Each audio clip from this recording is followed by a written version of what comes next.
Hello class 10th। देखो हमारा chapter चल रहा है जैव प्रक्रम। लास्ट हमने वर्कशीट में समझ लिया था कि प्रकाश संश्लेषण कैसे होता है और कहाँ कहाँ पर होगा और उसमें क्या प्रोडक्ट्स बनते हैं। अब आज हम समझेंगे ह्यूमन डाइजेस्टिव सिस्टम कि मनुष्य का जो पाचन तंत्र है उसकी संरचना किस प्रकार की है और कैसे मनुष्य के बॉडी में जाकर भोजन का पाचन होता है।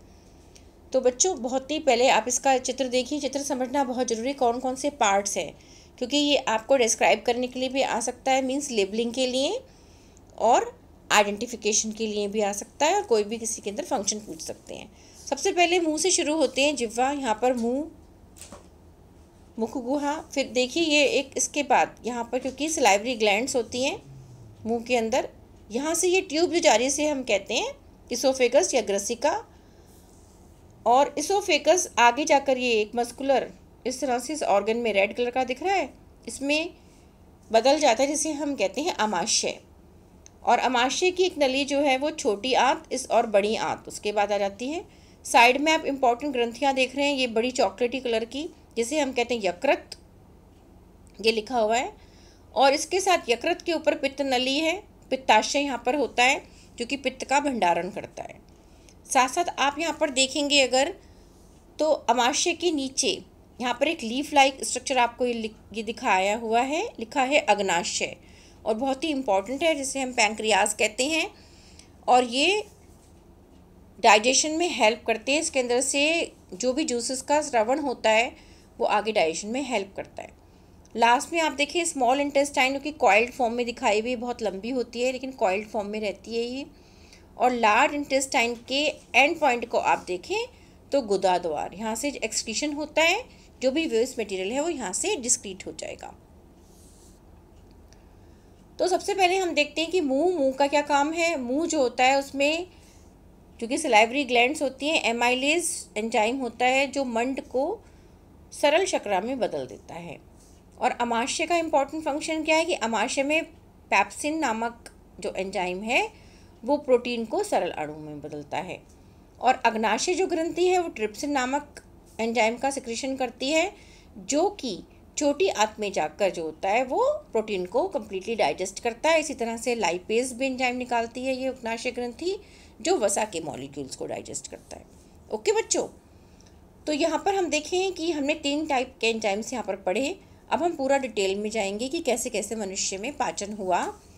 तो पहले मुंह से शुरू हुए, मुंह में ही पाचन शुरू हो गया, और जो भोजन में कार्बोहाइड्रेट थी उसको एमाइलेज एंजाइम ने छोटे शर्करा में बदल दिया। आपके मुंह में जो आप खाते हैं, अगर फीकी रोटी कभी आप खाएं तो थोड़ी देर में वो मीठी मीठी लगने लगती है, अगर चबा चबा के सही से खाते हैं, क्योंकि उसका थोड़ा सा पाचन वहाँ पर हो जाता है और ग्लूकोज के मॉलिक्यूल शर्करा जो होते हैं वो बनने लग जाते हैं। फिर वो पचा हुआ भोजन आगे जाएगा, क्योंकि उसमें प्रोटीन के मॉलिक्यूल्स भी हैं, वसा भी है और डिफरेंट कंपोनेंट्स हैं। तो आहार नाल से होता हुआ, आहार नलिका से होता हुआ वो कहाँ जाएगा? अमाशय में। तो यहाँ पे बच्चों एक बात ध्यान देने की, जैसे हम कहते हैं कि जो भोजन ट्रांसफ़र हो रहा है ना इस नली से नीचे, इस भोजन के ट्रांसफ़र में एक प्रकार का मूवमेंट बहुत इंपॉर्टेंट है जिसे हम कहते हैं क्रमानुकुंचक। तो क्रमानुकुंचक जो गति है वो मांसपेशियों का लयबद्ध संकुचन और रिलैक्सेशन, इस तरह कॉन्ट्रैक्शन रिलैक्सेशन, इस तरह से भोजन जो है धीरे धीरे मूव करता है नीचे और वो कहाँ जाता है? अमाशय में। अब अमाशय का तो बहुत ही इंपॉर्टेंट रोल है, वहाँ पर जठर ग्रंथियाँ हैं, जठर ग्रंथियाँ मौजूद हैं जिसमें हाइड्रोक्लोरिक एसिड, श्लेष्मा और पैप्सिन, ये 3 चीज़ें इंपॉर्टेंट हैं, क्योंकि पैप्सिन जो होता है वो प्रोटीन को तोड़ेगा और कब कार्य करेगा? जब उसको एसिड मीडियम मिलेगा, अम्लीय माध्यम में कार्य करेगा। और अम्लीय माध्यम में क्या करता है? पैप्सिन प्रोटीन के मॉलिक्यूल्स को अमीनो अम्ल में तोड़ देता है। और श्लेष्मा की जो परत है वो उसको बचाती है, क्या करती है? अमाशय को अम्ल की क्रिया से बचाएगी कि उसकी स्किन पर कोई इफेक्ट ना हो, अमाशय की जो लेयर्स हैं वो खराब ना हो। अब आइए शुद्रांत पर, छोटी आंत जिसे हम कहते हैं, यहाँ पर पूरा पाचन हो जाएगा कार्बोहाइड्रेट का, प्रोटीन का और वसा का। जो अमाशय से आने वाला भोजन था वो अम्लीय हो गया। अब अग्नाशय, हमने भी पढ़ा था ना कि अग्नाशय से ट्रिप्सिन और लाइपेज वसा एंजाइम्स निकलते हैं। ये बच्चों बहुत ही इंपॉर्टेंट है, ये दोनों क्या करेंगे? ट्रिप्सिन तो जो है वो प्रोटीन को कम्प्लीटली डाइजेस्ट कर देगा और लाइपेज जो है वो वसा को पूरी तरह से डाइजेस्ट कर देगा। यहाँ पर अमाशय में चूँकि आने वाला भोजन अम्लीय होता है और अग्नाशय एंजाइम को कार्य करने के लिए यकृत से स्रावित पित्तरस द्वारा क्षारीय बनाया जाता है। क्योंकि पित्तरस का हमने देखा था, पित्तरस वहाँ पर लगा हुआ था। एक बार पिक्चर को अगर आप देखें तो पित्ताशय क्या निकालता है अपने अंदर से, पित्तरस। तो पित्तरस का क्या इम्पोर्टेंस है कि जो पित्तरस है वो एल्कलाइन मीडियम, क्षारीय मीडियम देता है और क्षारीय मीडियम में ही लाइपेज एंजाइम एक्ट करता है। ठीक है, तो वसा जो है बड़ी गोलिकाओं के रूप में क्षुद्रांत में मौजूद है, जिससे एंजाइमों के लिए उन पर कार्य करना मुश्किल होता है। इसको बहुत इम्पॉर्टेंट है नोट करना। तो पित्त लवण क्या करते हैं, उन्हें छोटी गोलिकाओं में तोड़कर एंजाइम की क्रिया को बढ़ाते हैं और अग्नाशय से जो रस निकलता है उसमें से जो वसा आपकी अम्लीकृत हो गई है, इमल्सीकृत वसा को छोटे छोटे जो गोलिकाएं बन गई हैं उसको लाइपेज एंजाइम जो होता है वो वसा से वसीय अम्ल में कन्वर्ट कर देता है छोटे मॉलिक्यूल्स के अंदर, जिससे हमें ऊर्जा मिलेगी।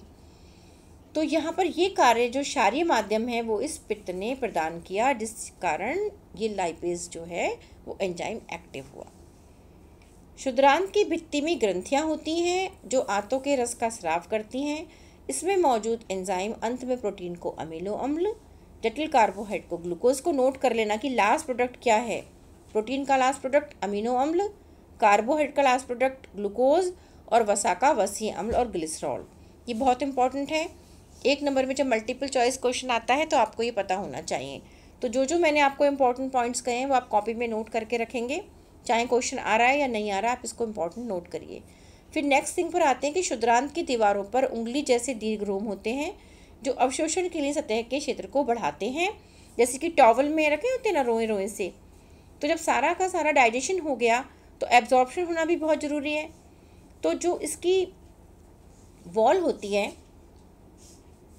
छोटी आंत की, वहाँ पर इस तरह से दीर्घ रोम होते, रोएदार उसकी सरफेस है जो एब्जॉर्ब कर लेगी अधिक से अधिक पाचित सब्सटेंसेस को और उनको कहाँ पहुँचा देती है, रुधिर वाहिकाओं में। और रुधिर वाहिकाओं में पहुँचने के बाद फिर वो रेस्पिरेशन के थ्रू हमें ऊर्जा मिलती है। जब हम सांस लेते हैं टॉक्सिन अंदर आती है, उसका अलग प्रोसेस है, वो श्वसन में पढ़ेंगे। इतना आप ध्यान रखिए कहाँ कहाँ पर क्या क्या हुआ। अब आए बड़ी आंत पर, वृद्धांत पर। तो यहाँ पर बिना जो पचा हुआ भोजन है वो जाएगा और वो बॉडी से बाहर निकाल दिया जाता है। ओके, तो ये पूरा प्रोसेस आपने अच्छे से समझा। अब क्वेश्चन देखिए कि क्षुद्रांत में मौजूद किसी एक एंजाइम का नाम लिखें और उसका कार्य बताएं।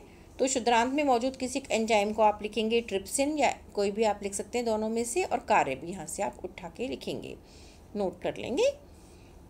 नाउ क्रमानुकुंचक गति क्या है? क्रमानुकुंचक गति मैंने आपको बताई थी कि आहार नलिका में भोजन को पास करने के लिए जिन गति का उपयोग किया जाता है वो क्रमानुकुंचक गति होती है। लयबद्ध संकुचन मांसपेशियों का, यहाँ से नोट करेंगे। नेक्स्ट क्वेश्चन है हमारे अमाशय में अम्ल की क्या भूमिका है? तो अम्ल तो बहुत इंपॉर्टेंट है क्योंकि अम्ल जो है अम्लीय माध्यम देता है, जिसके कारण पेप्सिन जो होता है वो प्रोटीन को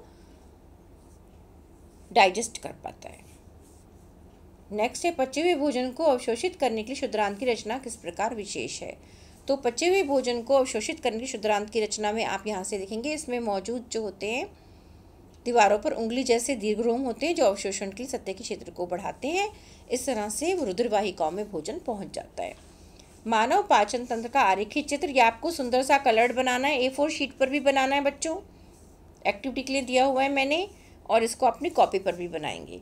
तो ये पूरा चित्र सुंदर सा आप इसको लेबल्ड करके बनाएंगे अच्छे से। ओके, थैंक यू बच्चों।